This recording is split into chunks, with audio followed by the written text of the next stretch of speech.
The gavel came down with a thunderous crack that silenced the packed courtroom. Judge Patricia Hensley adjusted her glasses and stared down at me from her bench, her expression unreadable. To my left sat my own family, my brother Marcus, my sister-in-law Jennifer, and my nephew Tyler, all perfectly dressed in their expensive suits, whispering among themselves like I wasn't even there. I'd love to know which corner of the globe you're watching from. And if this story speaks to you, make sure to subscribe. Tomorrow's video is one you absolutely can't miss. What they didn't know was that folded in my jacket pocket was a piece of paper that would change everything. A citation that would make them understand exactly who they were dealing with. But first, I had to endure what was about to happen. My name is Robert Sullivan, and 6 months ago, I thought I knew what family meant. I was wrong. It all started when my father, William Sullivan, passed away unexpectedly from a heart attack at 73. Dad had built Sullivan Construction from nothing. A small contracting business that grew into one of the most respected construction companies in Ohio. For 40 years, he poured his life into that business, working 16-hour days, missing family dinners, sacrificing everything to build something lasting for his children. The thing is, I was never supposed to be part of that legacy, not according to my family anyway. While Marcus stayed local, married his college sweetheart Jennifer, and worked his way up through Dad's company, I took a different path. Right after high school, I enlisted in the Army. Dad was furious. He wanted me in the family business, learning the trade, carrying on the Sullivan name in construction. But I felt called to serve my country, to be part of something bigger than myself. 22 years I served. 22 years of deployments, missions I couldn't talk about, places I couldn't mention. I rose through the ranks, eventually becoming a master sergeant in special operations.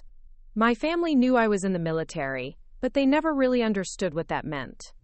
To them, I was just Robert, who ran away from responsibility, who abandoned the family business for some romantic notion of playing soldier. Marcus made sure to remind me of this every time I came home on leave. While you're off playing Army, he'd say, I'm here building the real future of this family. Jennifer would nod along, always ready to support her husband's narrative. Even my nephew Tyler, Marcus's son, grew up hearing these stories about Uncle Robert, who wasn't reliable, who couldn't commit to anything. The truth was more complicated. During my service, I sent money home whenever I could.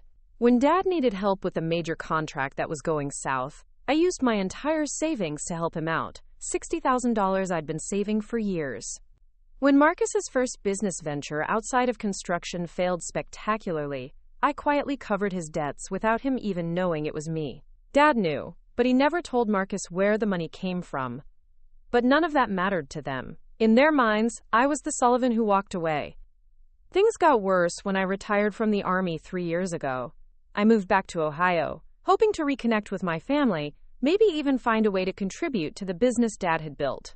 But Marcus had spent decades positioning himself as the heir apparent, and my return threatened that narrative.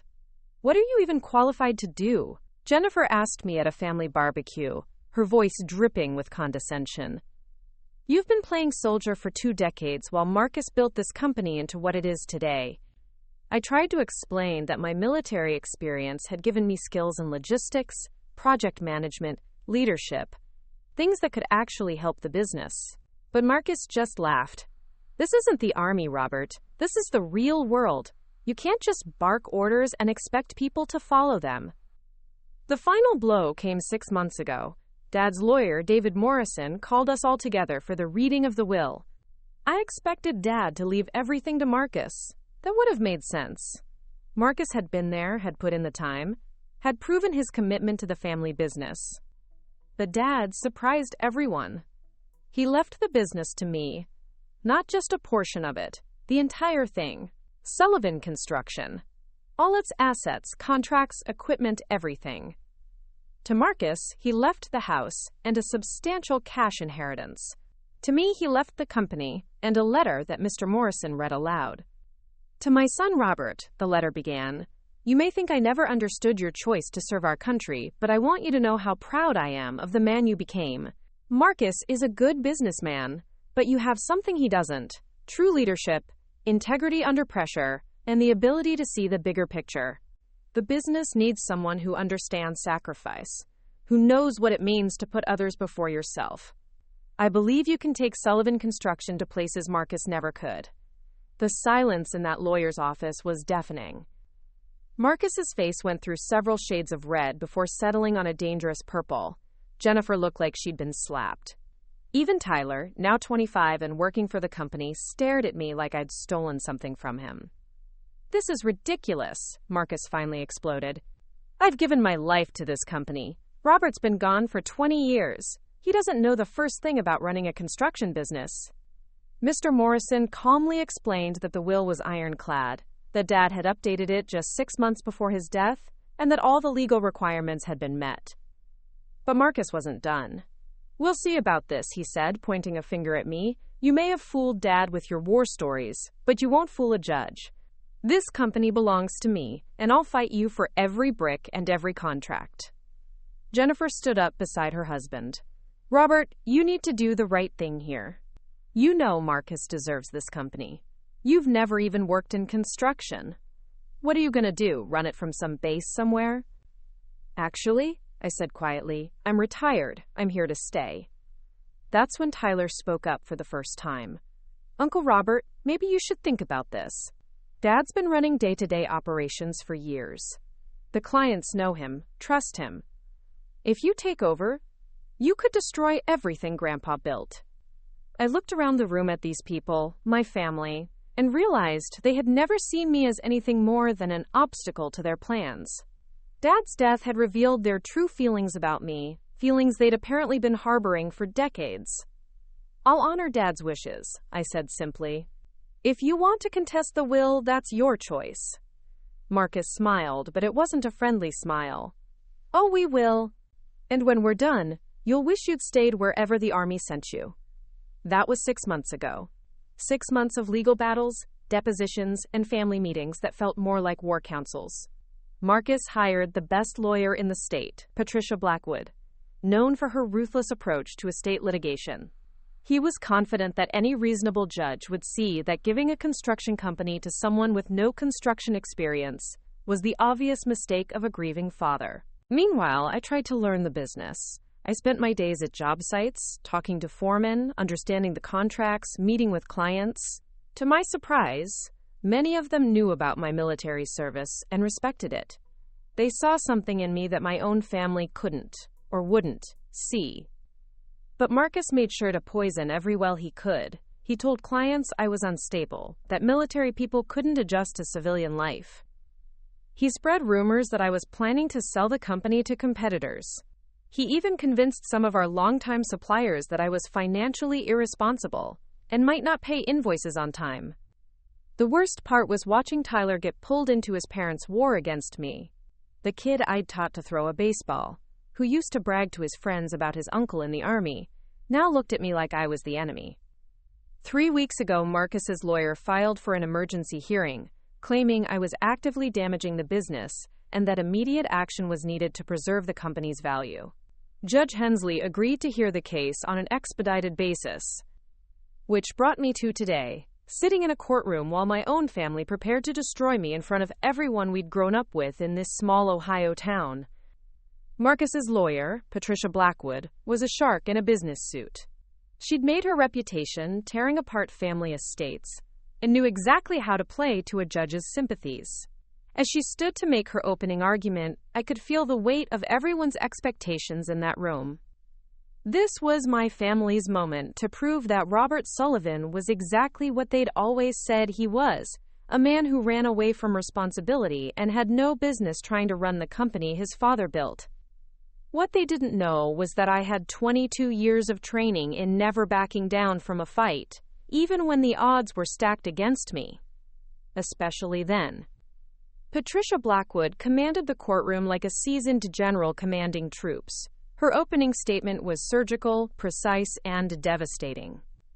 Your Honor, this case represents a fundamental miscarriage of justice disguised as a father's final wishes, she began, her voice carrying across the packed courtroom.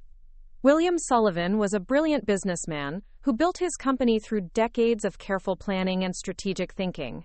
But grief and illness can cloud even the sharpest minds. Quote, She gestured toward Marcus, who sat with perfect posture, every inch the successful businessman in his tailored navy suit. Marcus Sullivan has dedicated 27 years of his life to Sullivan Construction. He started as a laborer during high school summers, worked his way through every department, earned his business degree while working full-time, and has served as the company's de facto operations manager for the past 8 years. The judge nodded slightly, making notes on her pad. A lot of love and effort went into bringing this story to life. If you're enjoying it, we'd be so grateful if you'd subscribe to our channel. Now back to where we left off. Meanwhile, Blackwood continued, turning to look directly at me. Robert Sullivan abandoned his family's business at 18 to pursue a military career. While we certainly respect his service to our country, the unfortunate reality is that military experience bears no resemblance to the complexities of running a multi-million-dollar construction operation. She walked back to her table and picked up a thick folder. In the 6 months since Mr. Robert Sullivan took control of the company, Sullivan Construction has lost 3 major contracts worth over $2 million in revenue. Employee turnover has increased by 40%. 2 longtime supervisors have quit, citing concerns about the company's direction under new leadership. I felt the eyes of everyone in that courtroom on me. Half the town was there, former clients, competitors, people who'd known our family for decades. I could see the doubt creeping across their faces.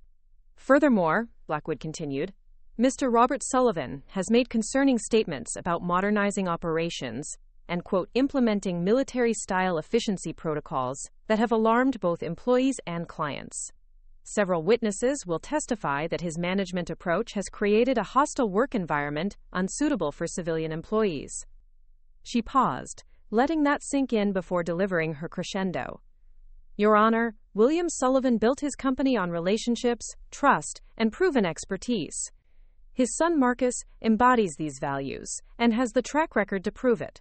Robert Sullivan, despite his father's inexplicable decision, represents a clear and present danger to the legacy William Sullivan spent 40 years building. We ask this court to correct this obvious error in judgment and transfer control of Sullivan Construction to the person who has earned it, who understands it, and who can preserve it for future generations. The courtroom was silent as she sat down. Judge Hensley looked over her glasses at me, and I could see the skepticism in her eyes.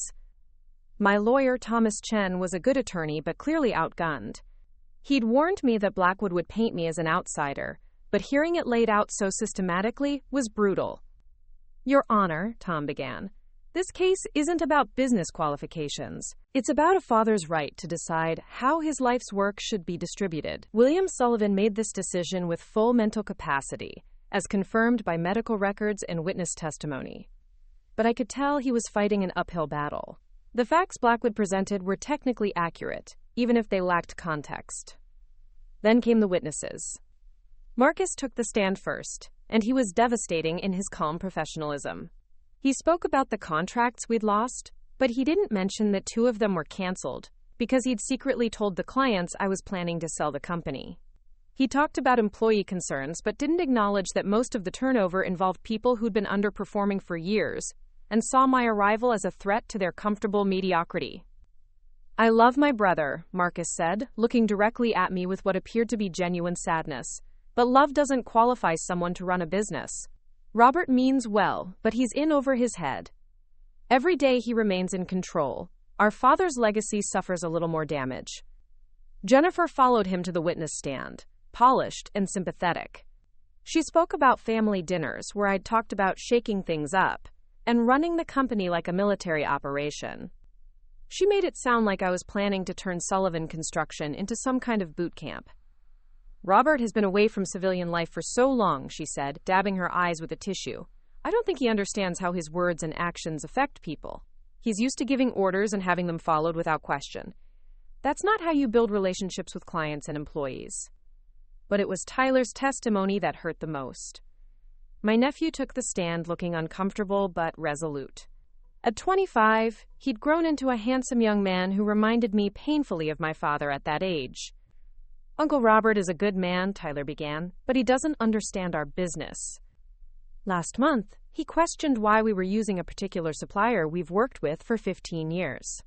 When I explained that relationships matter in this industry, he said maybe it was time to quote, audit all vendor relationships for efficiency. That kind of thinking could destroy partnerships my grandfather spent decades building. He paused, seeming to gather courage for what came next. I've worked for Sullivan Construction since I was 16. I know every client, every subcontractor, every supplier. My dad taught me this business the same way my grandfather taught him. But Uncle Robert, he looks at everything like it's broken and needs to be fixed. He doesn't see the value in how we've always done things. The judge asked Tyler about his future plans with the company. I want to carry on what my grandfather started and my father has continued, Tyler said firmly. But I can't do that if Uncle Robert changes everything that made Sullivan Construction successful. When the prosecution rested, I felt like I'd been hit by a truck. They'd painted a picture of me as a well-meaning but misguided outsider who was systematically destroying everything my father had built. During the recess, Tom pulled me aside in the hallway. Robert, I'm going to be honest with you, he said quietly. They've made a strong case. The judge is clearly sympathetic to Marcus's position. Unless we can present something that fundamentally changes the narrative, we're going to lose. I nodded, feeling the weight of the situation. What do you recommend? Tell your story, he said. Help the judge understand who you really are, what your service meant, why your father made this decision. Right now, you're just a mysterious figure who disappeared for 20 years and came back expecting to run a business you know nothing about. That afternoon, I took the witness stand. Tom led me through my military career carefully. We talked about my deployments, my responsibilities, the men and women I'd led in some of the most challenging situations imaginable. I explained how military logistics and project management had more in common with construction than people realized. I didn't abandon my family, I said, looking directly at Marcus. I served my country for 22 years, but I never stopped being a Sullivan. I sent money home when Dad needed it. I helped Marcus when his first business failed, even though he never knew it was me. I stayed connected to this family, even when they made it clear I wasn't really welcome. I talked about coming home and trying to learn the business, about the clients who respected my service and saw potential in my leadership. I explained that the contracts we'd lost weren't because of my incompetence, but because Marcus had actively undermined my credibility with those clients. The employee turnover wasn't because I created a hostile environment, I said. It was because I held people accountable for the first time in years. I expected excellence, and some people weren't comfortable with that standard. But I could see in Judge Hensley's eyes that my words weren't enough. The damage had been done. Marcus and his team had built a compelling narrative, and my military service, while respected, didn't translate into construction expertise in her mind. Blackwood's cross-examination was merciless. Mr. Sullivan, in your 22 years of military service, did you ever run a construction company? No. Did you ever manage civilian employees? No. Did you ever have to maintain client relationships in a competitive business environment? Not in the traditional sense. Did you ever have to manage profit and loss for a multi-million-dollar operation? Military budgets work differently, but that's a no, correct? Correct. She continued this pattern, methodically dismantling any connection between my military experience and business leadership. By the time she finished, I felt like a fraud sitting in that witness chair. The closing arguments were equally one-sided. Blackwood hammered home her central theme. Good intentions don't qualify someone to run a business, and William Sullivan's decision, while heartfelt, was a mistake that needed to be corrected before it destroyed everything he'd built. Tom did his best to argue for honoring a father's wishes and giving me a chance to prove myself, but I could see we were losing badly. Judge Hensley called for a brief recess before rendering her decision. As I sat at the defendant's table, feeling the weight of my family's judgment and the town's skepticism, I reached into my jacket pocket and felt the folded piece of paper I'd been carrying for months.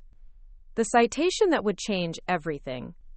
But first, I had to hear what everyone in that courtroom expected to hear, that Robert Sullivan was exactly what his family said he was, and that he had no business running the company his father had left him. Judge Hensley returned to her bench with a stack of papers and the weight of the decision written across her face. The courtroom fell into absolute silence. The kind of silence that makes every heartbeat sound like thunder. This case presents a difficult balance between honoring a deceased father's wishes and protecting a viable business operation, she began, adjusting her reading glasses. After careful consideration of all testimony and evidence presented, I find myself compelled to— Your Honor, I said, standing abruptly, I request permission to present additional evidence. The entire courtroom erupted. Tom grabbed my arm, hissing, "What are you doing?" while Blackwood shot to her feet, objecting that the discovery was closed months ago. Judge Hensley banged her gavel hard. "Mr. Sullivan, you cannot simply interrupt proceedings to present new evidence. Your counsel should have— Your Honor, this evidence directly relates to testimony given today about my qualifications and character. I believe it's material to your decision." Marcus was whispering furiously to his lawyer, clearly panicked by this unexpected development. Jennifer's face had gone pale, and Tyler looked confused and worried. Judge Hensley studied me for a long moment. "Mr. Chen, did you know your client intended to present additional evidence?" Tom stood slowly, clearly as surprised as everyone else. "No, Your Honor. But if Mr. Sullivan believes this evidence is crucial to his case—" "This is highly irregular," Blackwood protested. "The defense cannot simply produce mystery evidence after closing arguments. This appears to be a desperate stalling tactic." "Your Honor," I said, my voice carrying the authority I'd learned in 2 decades of military leadership, "I have with me a presidential unit citation and accompanying documentation that directly addresses questions raised about my service record and qualifications. I didn't present it earlier out of respect for the privacy of my fellow service members, but given the attacks on my character and capabilities, I believe this court deserves to see the full picture." The judge's eyebrows rose slightly. A presidential unit citation wasn't something you heard about every day in a small Ohio courtroom. "Ms. Blackwood, while this is unusual, if the evidence is genuinely relevant to testimony already given, I'm inclined to allow it. However," she turned to me with a stern look, "this better be substantial, Mr. Sullivan, and directly material to these proceedings." I reached into my jacket pocket and withdrew the folded documents I'd been carrying like a talisman for months. "It is, Your Honor." As I walked to the witness stand, I could feel the energy in the room shift. The packed gallery, which had been quietly confident about the outcome, now buzzed with uncertainty. What could this mystery evidence possibly contain? Tom approached me with the documents, clearly trying to read over my shoulder to understand what I was about to reveal. I handed him the citation first, a formal document bearing the seal of the President of the United States. "Your Honor," Tom said, his voice growing stronger as he read, "I'd like to present Presidential Unit Citation Number 47-2019, awarded to the 75th Ranger Regiment's Bravo Company for extraordinary heroism during Operation Desert Phoenix." The courtroom stirred. Even in small-town Ohio, people understood the weight of a Presidential Unit Citation. It was one of the highest military honors that could be awarded to an entire unit. Tom continued reading, "For extraordinary heroism and outstanding performance of duty in action against an armed enemy during combat operations in Afghanistan, September 15 to 18, 2019. Bravo Company, 75th Ranger Regiment, demonstrated exceptional courage, leadership, and tactical excellence during a 72-hour rescue operation that saved the lives of 47 American contractors and humanitarian workers held hostage by enemy forces." I watched Marcus's face change as the implications began to sink in. Jennifer's mouth had fallen open slightly. Tyler was staring at me like he'd never seen me before. But Tom wasn't finished. "Master Sergeant Robert Sullivan is specifically cited for exceptional leadership during this operation, commanding a joint task force of Rangers and Special Operations personnel under extreme combat conditions for 3 consecutive days without relief." Judge Hensley leaned forward, clearly intrigued despite herself. "Mr. Sullivan, please explain the relevance of this citation to the current proceedings." I stood, feeling more composed than I had all day. "Your Honor, throughout today's testimony, my family has painted a picture of me as someone who lacks leadership experience, who can't handle civilian management, who doesn't understand complex operations under pressure. This citation documents my leadership of a multi-unit operation involving over 200 personnel, complex logistics, civilian safety considerations, and successful completion of objectives under the most extreme circumstances imaginable. I turned to face Marcus directly. My brother testified that I don't understand relationships and trust building. During Operation Desert Phoenix, I coordinated with Afghan military units, international coalition forces, and civilian agencies to achieve our mission objectives. The operation succeeded because of relationship building and trust under pressure. Blackwood objected. Your Honor, while we respect Mr. Sullivan's military service, combat operations bear no resemblance to running a construction business. Actually, Ms. Blackwood, they do, I replied. Tom, please read the operational summary. Tom unfolded a second document. Operation Desert Phoenix required the rapid construction of forward operating bases, coordination of multiple construction teams working under hostile conditions, management of supply chains across dangerous territory, and completion of time-critical infrastructure projects while maintaining safety protocols for civilian workers. The courtroom was dead quiet now. I could see people in the gallery exchanging glances, reassessing everything they'd heard today.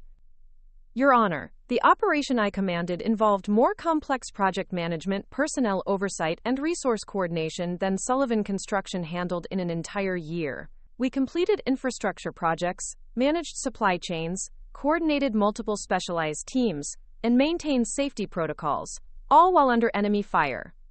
Judge Hensley studied the documents carefully. Mr. Sullivan, this is certainly impressive, but why didn't you present this evidence during your initial testimony?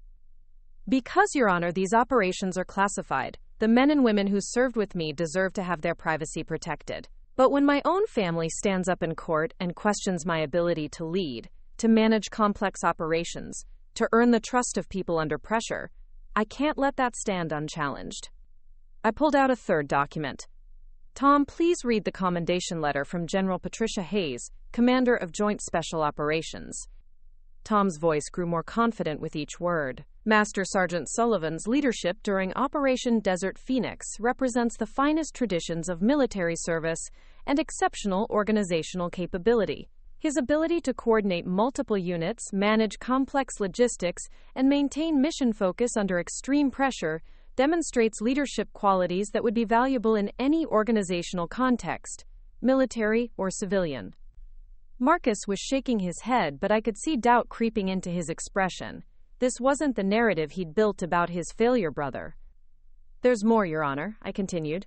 The operation required me to work directly with civilian contractors, construction workers, engineers, logistics specialists. Managing military personnel is one thing, but earning the trust and cooperation of civilians under combat conditions requires different skills entirely. I looked directly at Tyler, who was staring at me with wide eyes. My nephew testified that I don't understand the value of long-term relationships. During that operation, I worked with contractors from 12 different companies, coordinating their efforts to achieve shared objectives. Several of those relationships continued beyond the mission, and 3 of the contractors I worked with have since reached out about potential collaboration with Sullivan Construction. The judge set down the documents and looked at me with new interest. Mr. Sullivan, you're suggesting that your military experience is more directly applicable to construction management than previously understood. Your Honor, modern military operations are essentially massive construction and logistics projects carried out under extreme conditions. We build bases, roads, and infrastructure.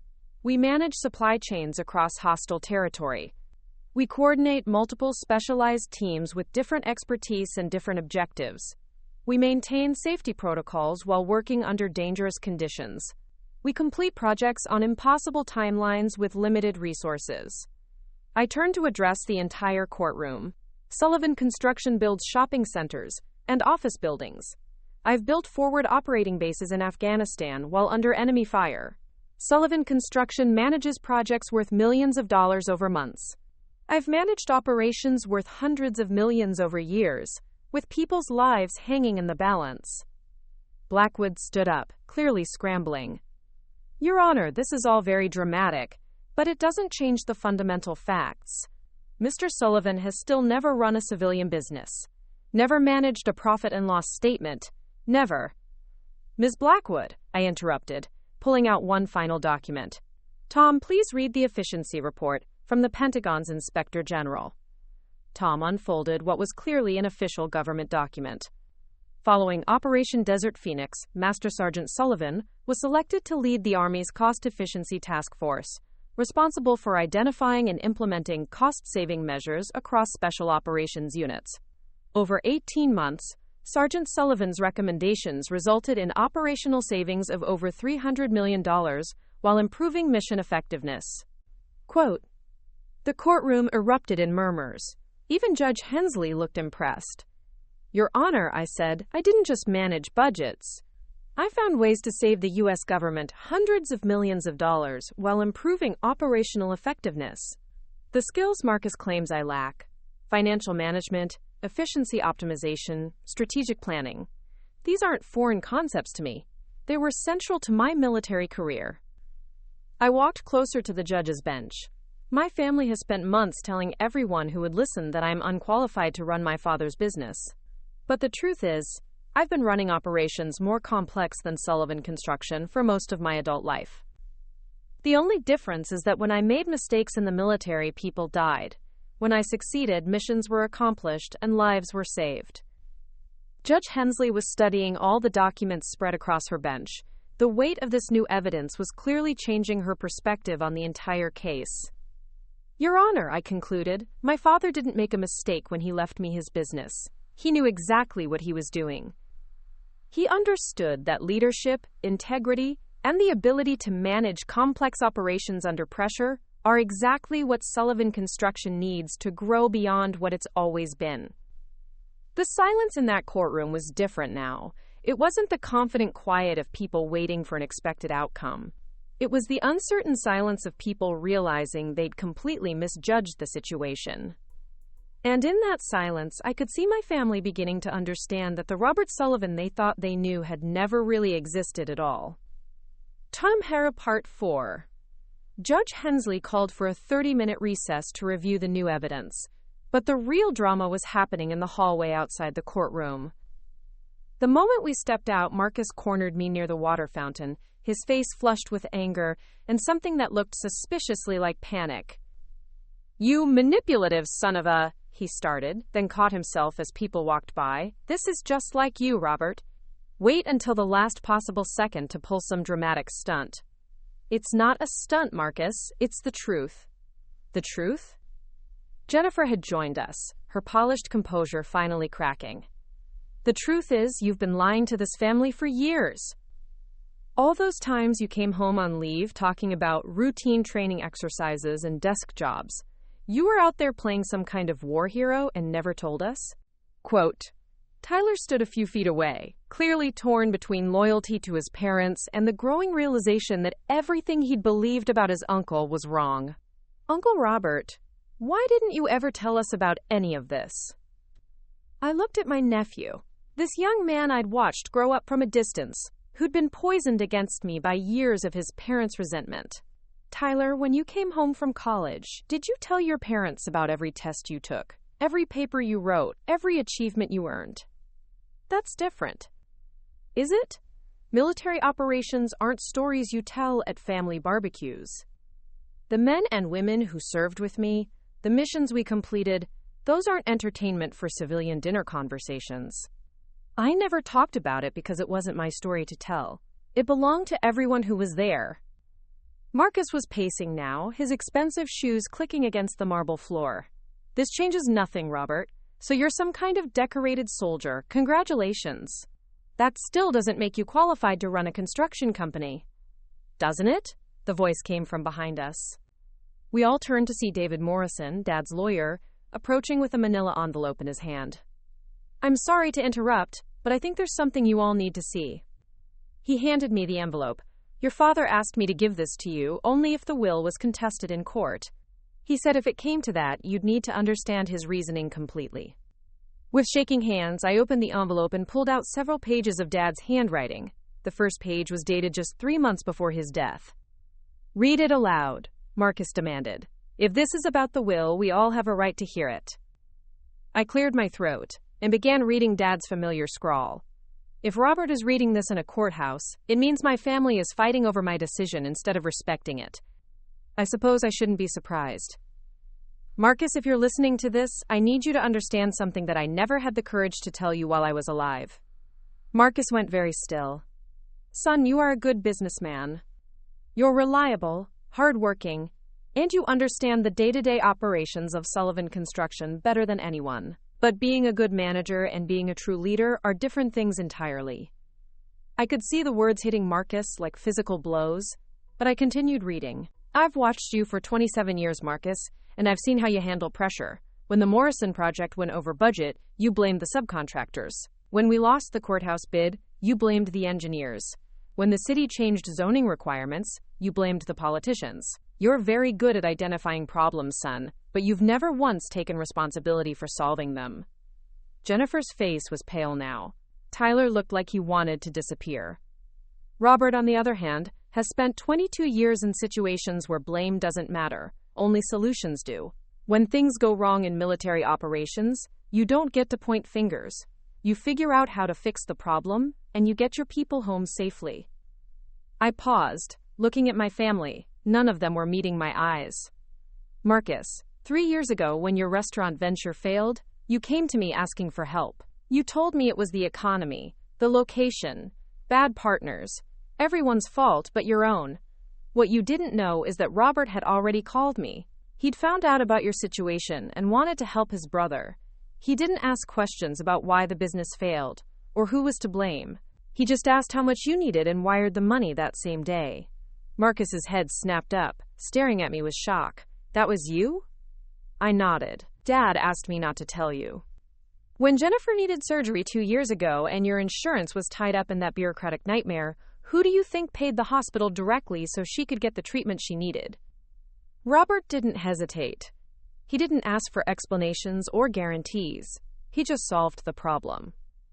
Jennifer's hand went to her throat, where a small scar remained from the thyroid surgery that had saved her life. Marcus, my boy, you run Sullivan Construction like a business. Robert would run it like a mission. And this company, this legacy I've built, needs someone who understands that every project is a mission, every client is someone whose trust we have to earn, and every employee is someone whose livelihood depends on our success. The hallway had grown quiet around us.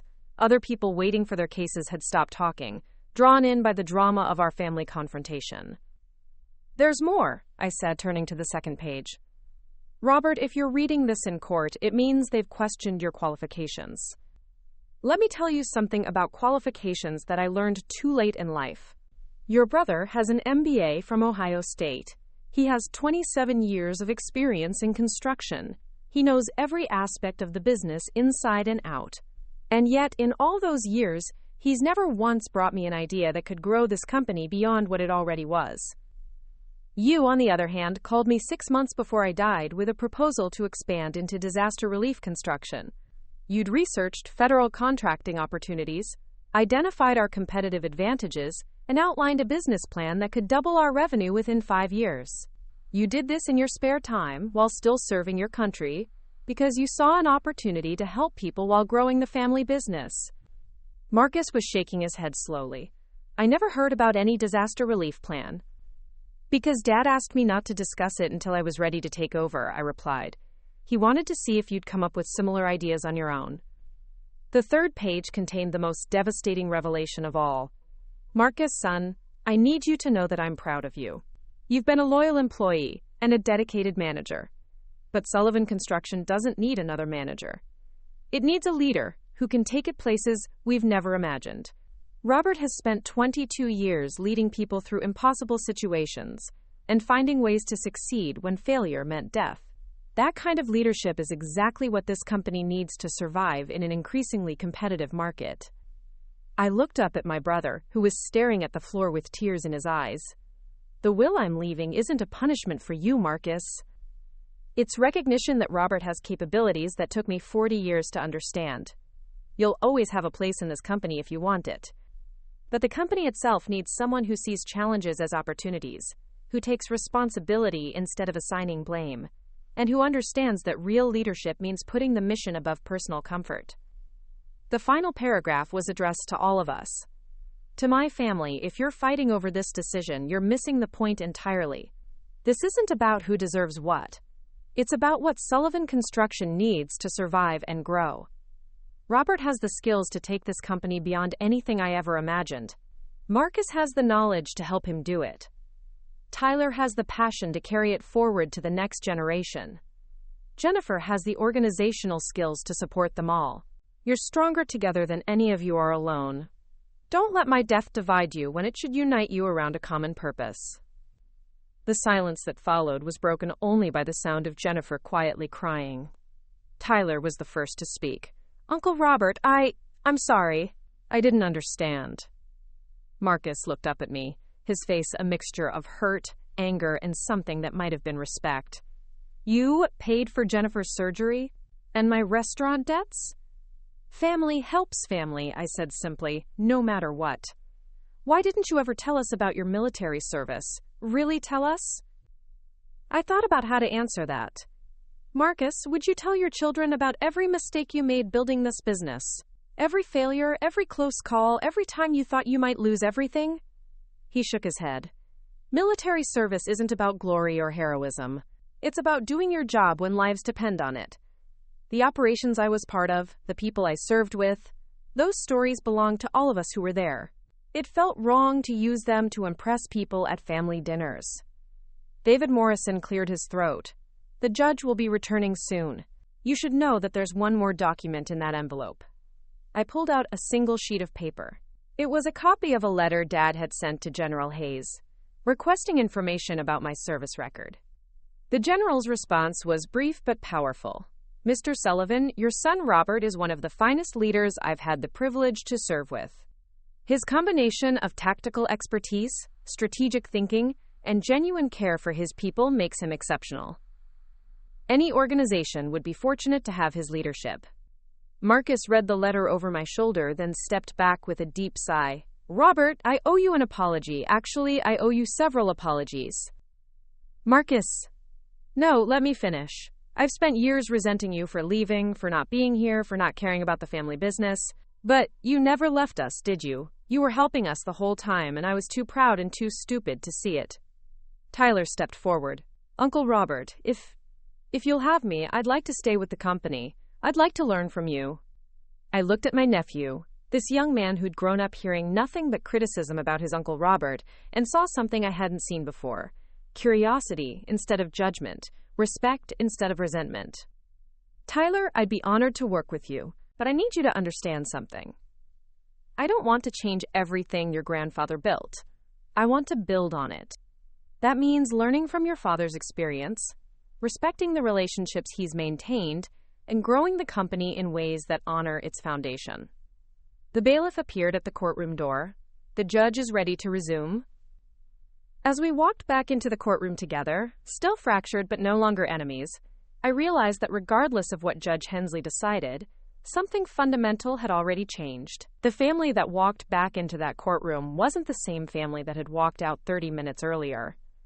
But the real test was still coming, because Judge Hensley still had to decide whether a decorated war hero was qualified to run his father's construction company, and whether a father's final wishes would be honored or overturned.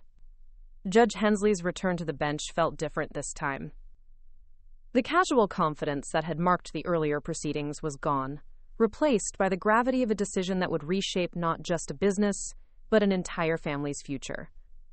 She surveyed the courtroom, her eyes lingering on our family sitting together for the first time all day. Marcus had moved from the plaintiff's table to sit beside me, with Tyler and Jennifer filling out our row. The symbolism wasn't lost on anyone present. This case has taken an unexpected turn, Judge Hensley began, adjusting the presidential unit citation and accompanying documents spread before her. When I agreed to hear this emergency petition, I expected to rule on a straightforward matter of business succession and estate planning. Instead, I find myself weighing questions of leadership, family dynamics, and the true meaning of qualification. She picked up the citation, studying it once more. Mr. Robert Sullivan, your military service record is extraordinary. The Presidential Unit Citation represents one of our nation's highest honors, awarded only for the most exceptional acts of courage and leadership under extreme circumstances. The additional documentation you've provided paints a picture of a leader with precisely the skills that modern businesses require: strategic thinking, crisis management, team coordination, and the ability to achieve objectives under pressure. I felt a cautious hope rising in my chest, but Judge Hensley wasn't finished. However, this court must also consider the testimony presented earlier today. Mr. Marcus Sullivan has dedicated nearly 3 decades to Sullivan Construction. His knowledge of the industry, client relationships, and operational details cannot be dismissed simply because his brother possesses military honors. Patricia Blackwood leaned forward, sensing an opening for her client. Furthermore, the judge continued, the evidence suggests that both brothers have been operating under fundamental misunderstandings about each other's capabilities and contributions. Mr. Marcus Sullivan, you testified that your brother abandoned the family business and showed no interest in its success. Yet the evidence now shows he has been financially supporting family members and proposing business expansion plans for years. Marcus shifted uncomfortably in his seat, but the judge's attention had turned to me. Mr. Robert Sullivan, you allowed your family to believe you were minimally qualified for business leadership, when in fact you possess credentials that would impress any corporate board. Your decision to withhold this information, while perhaps noble in intent, contributed to the family conflict that brought us here today. She set down the citation and picked up my father's letter. William Sullivan's posthumous letter provides crucial context for his decision. It's clear he understood both sons' strengths and weaknesses far better than they understood each other's. His choice wasn't arbitrary or emotionally driven, it was strategic. Judge Hensley stood, commanding the attention of every person in the packed courtroom. The question before this court is not whether Robert Sullivan deserves to inherit his father's business, or whether Marcus Sullivan deserves recognition for his decades of service. The question is whether William Sullivan had the legal right to distribute his assets according to his judgment of what would best serve the company's future. She paused, letting the weight of that distinction settle over the room. After reviewing all evidence, including the new documentation provided today, this court finds that William Sullivan made his decision with full mental capacity, complete knowledge of both sons' qualifications, and clear strategic reasoning for the company's future direction. My heart began to race. This sounded like... However, Judge Hensley continued, and my hope faltered. This court is also troubled by the fractured family relationships that contributed to this litigation. A business succession that destroys family bonds serves no one's interests, least of all the company's. She turned to address both Marcus and me directly. Mr. Robert Sullivan, this court upholds your father's will. Sullivan Construction remains under your control as the primary beneficiary. The courtroom erupted in murmurs, but Judge Hensley wasn't finished. However, this court strongly recommends, and given the circumstances expects, that you recognize your brother's invaluable contributions and establish a formal partnership structure that utilizes both of your strengths. Your military experience provides strategic leadership capabilities, but your brother's industry knowledge and client relationships are equally essential for the company's success. She looked specifically at Marcus. Mr. Marcus Sullivan, while this court cannot override your father's testamentary wishes, it encourages you to consider that his decision reflects confidence in your brother's leadership abilities, not a rejection of your own contributions. A wise leader surrounds himself with people whose expertise complements his own. Tom was frantically taking notes, but I was focused on the judge's final words. This court expects that Sullivan Construction will emerge from this legal challenge stronger than before, with clear leadership structure and unified family ownership. Should future conflicts arise that suggest the current arrangement is harming the business or family relationships, this court retains jurisdiction to revisit these issues. She banged her gavel once, decisively. The petition to overturn William Sullivan's will is denied. Court is adjourned. The noise that followed was immediate and overwhelming. Reporters pushed forward, people in the gallery began talking excitedly, and lawyers gathered their papers. But I only cared about one thing: my family's reaction. Marcus stood slowly, then turned to face me. For a moment, I wasn't sure what he was going to say or do. Then he extended his hand. "Partners?" he asked simply. I shook his hand firmly. "Partners." Tyler stepped forward, grinning widely. "Does this mean I get to work with both of you?" "It means you get to learn from both of us," I replied. "Your dad knows this business inside and out. I know how to grow it. Together, we can build something Dad never imagined." Jennifer approached more hesitantly. Robert, I owe you a massive apology.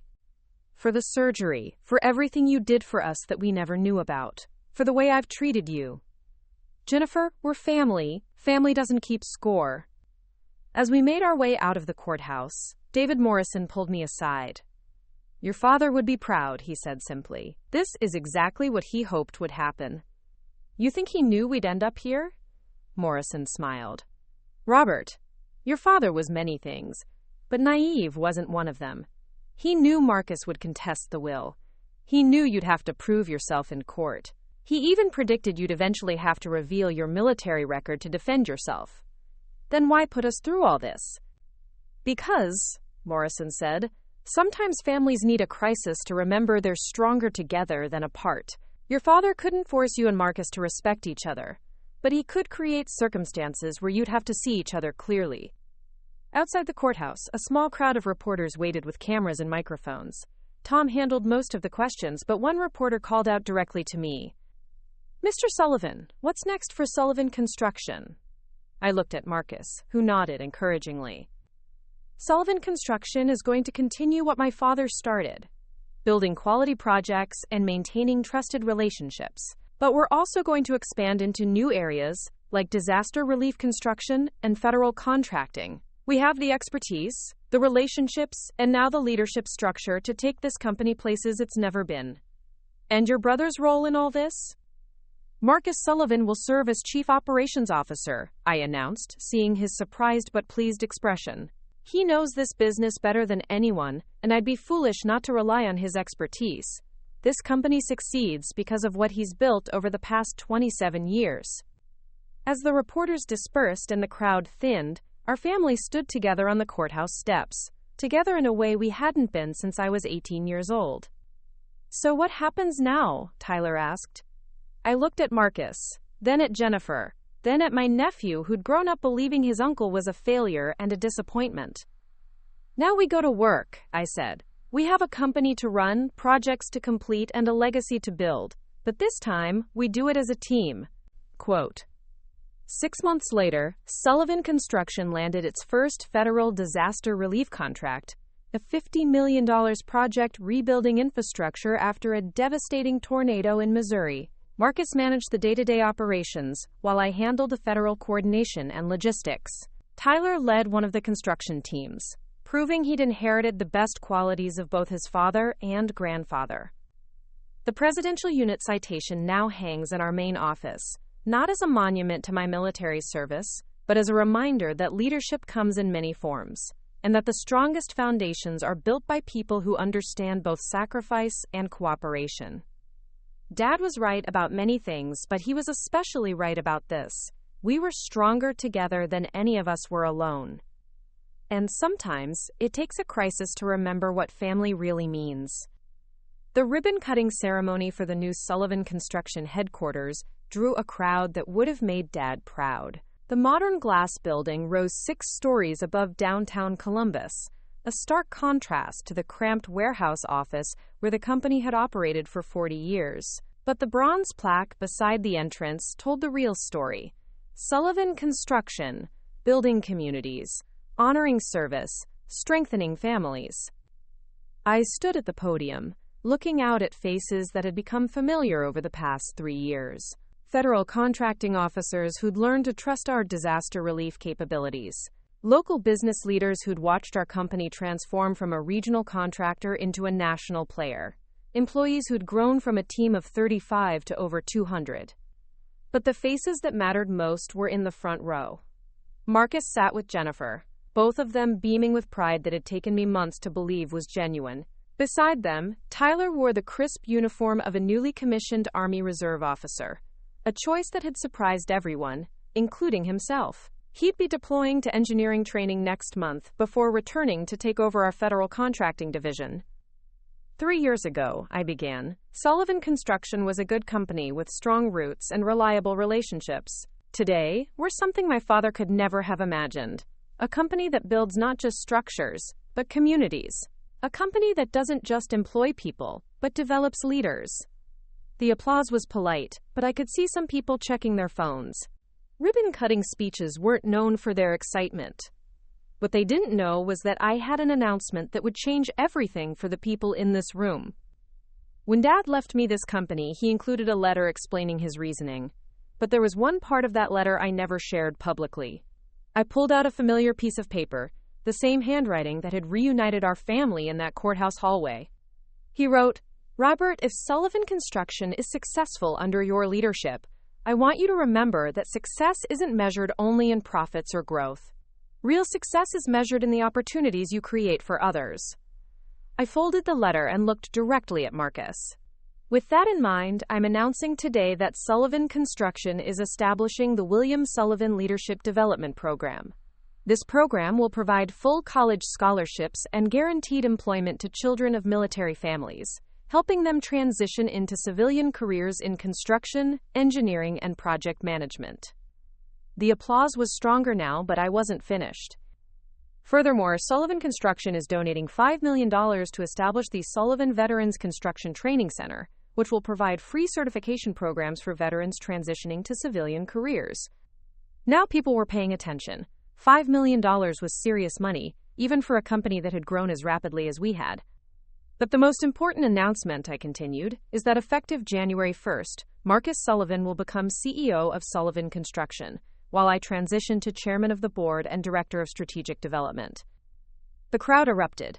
This wasn't just business news, this was the completion of a story that had captivated the local business community for 3 years. Marcus looked stunned. We'd discussed the transition privately, but he hadn't expected me to announce it publicly today. Some of you might wonder why I'm stepping back from day-to-day operations just as the company reaches new heights. The answer is simple. Great leaders know when to lead from the front, and when to lead by empowering others. Marcus Sullivan has earned this promotion through 3 years of exceptional performance, innovative thinking, and the kind of steady leadership that builds lasting success. I gestured toward my brother, who was still processing the announcement. Under Marcus's leadership as COO, Sullivan Construction has maintained perfect safety records across all projects, improved client satisfaction ratings by 40%, and expanded our regional operations into 6 new states. More importantly, he's fostered a company culture that values both excellence and integrity. Marcus stood slowly, clearly emotional. When he reached the podium, he had to pause for a moment before speaking. 3 years ago, my brother and I stood in a courtroom as adversaries, he began, his voice carrying across the silent crowd. I thought I understood what leadership meant. I thought it was about control, about being in charge, about proving you were right. He looked directly at me. Robert taught me that real leadership is about serving others, about making decisions based on what's best for the mission, rather than what's best for your ego. He could have run this company as a one-man operation, proving to everyone that Dad made the right choice. Instead, he spent 3 years teaching me how to be the leader this company actually needed. The emotion in his voice was genuine, and I could see Jennifer wiping tears from her eyes. The growth we've achieved, the contracts we've won, the reputation we've built, none of that happened because we followed military protocols or business school theories. It happened because we learned to combine Marcus's operational expertise with strategic vision, Tyler's fresh perspective with institutional knowledge, and individual ambitions with family unity. Marcus continued, Robert is transitioning to chairman not because he's stepping back, but because he's positioning himself to take Sullivan Construction to the next level. Our federal contracting division now represents 60% of our revenue. Our disaster relief projects have helped rebuild communities in 12 states. Our veterans training program has already placed over 400 former service members in construction careers. He paused, gathering himself for what came next. But the thing I'm most proud of is what we've proven about family businesses. Everyone said you can't mix family and business, that personal relationships destroy professional judgment. We've proven that's wrong. Family businesses aren't successful despite personal relationships. They're successful because of them, when those relationships are built on mutual respect and shared purpose. Quote, the applause was sustained now, and I could see people in the crowd nodding in recognition of the larger truth Marcus was articulating. Tyler approached the podium next. looking confident in a way that reminded me powerfully of Dad at that age. 3 years ago, I thought I had to choose between honoring my grandfather's legacy and respecting my uncle's leadership, he said. What I learned is that legacy isn't about preserving the past. It's about building a foundation strong enough to support an unlimited future. He gestured toward the new building around us. This headquarters represents more than Sullivan Construction's growth. It represents what happens when people stop fighting over who deserves credit and start focusing on what they can accomplish together. Tyler's voice grew stronger. My deployment next month isn't a break from the family business. It's an investment in it. I'm following Uncle Robert's example of serving something larger than myself, gaining experiences that will make me a better leader when I return, because that's what this family does now. We invest in ourselves and each other. The ceremony concluded with the actual ribbon cutting, but the real celebration happened afterward in the building's new conference room. Federal officials, local business leaders, and company employees mingled freely, discussing projects and opportunities that would have been impossible when Sullivan Construction was just a regional contractor working out of a warehouse. But the moment that mattered most came when Judge Patricia Hensley approached our family group. I have to admit, she said with a smile, when I ruled on your case 3 years ago, I hoped for the best but feared you'd be back in my courtroom within a year fighting over something else. Marcus laughed. Your Honor, we still fight. We just fight about better things now, like whether to bid on a project in Alaska or focus on expanding our Midwest operations. That's exactly the kind of problem I hoped you'd have, she replied. What you've built here proves something important about family businesses and succession planning. Sometimes the best solution isn't choosing between competing candidates. It's creating structures that allow everyone to contribute their strengths. Later that evening, our family gathered in Dad's old office, now converted into a conference room but still containing his desk, and the photos of every project Sullivan Construction had completed over 4 decades. Tyler would be leaving for his reserve training in 2 weeks. Marcus would officially become CEO in 6 months. I would be taking on new challenges, including a potential partnership with a national disaster relief organization. Dad would have loved today, Jennifer said, looking around the room at the 4 of us together. He did love today, Marcus replied. He just didn't get to see it in person. I pulled out the presidential unit citation that still hung in our main office, but which I'd brought down for tonight. You know what this really represents? I asked. It's not about individual heroism or military achievement. It's about what happens when people with different skills work together toward a common mission. Tyler examined the citation carefully. Is that why you finally told us about it? Not to prove you were qualified, but to show us what teamwork could accomplish? Partly, but mostly because you all needed to understand that qualifications aren't just about credentials or experience. They're about character, integrity, and the willingness to put the mission above personal interests. Marcus stood up and walked to Dad's desk, picking up the framed photo of our family from my high school graduation, the last picture taken before I enlisted. We all look so young, he mused, and so sure we knew what the future held. Did we get it right? I asked. The future, I mean. Marcus set down the photo and looked around the room, at the expansion plans covering the walls, at the architectural drawings for new training facilities, at the certificates recognizing our company's achievements. We got something better than right, he said.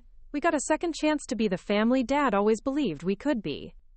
Outside the windows of our new headquarters, Columbus sparkled in the evening light. Somewhere in the city, construction crews were working on projects that bore the Sullivan name. Across the country, veterans were learning new skills in programs we'd funded. In disaster zones, our teams were rebuilding communities and restoring hope. Sullivan Construction had become something none of us had imagined 3 years ago. But more importantly, the Sullivan family had become something we'd never been before. A team united by shared purpose, rather than divided by competing ambitions. Dad's legacy wasn't just the company he'd built. It was the family he'd raised, and the wisdom he'd shown in forcing us to discover our own strength. Some fights are worth having, even when they tear families apart.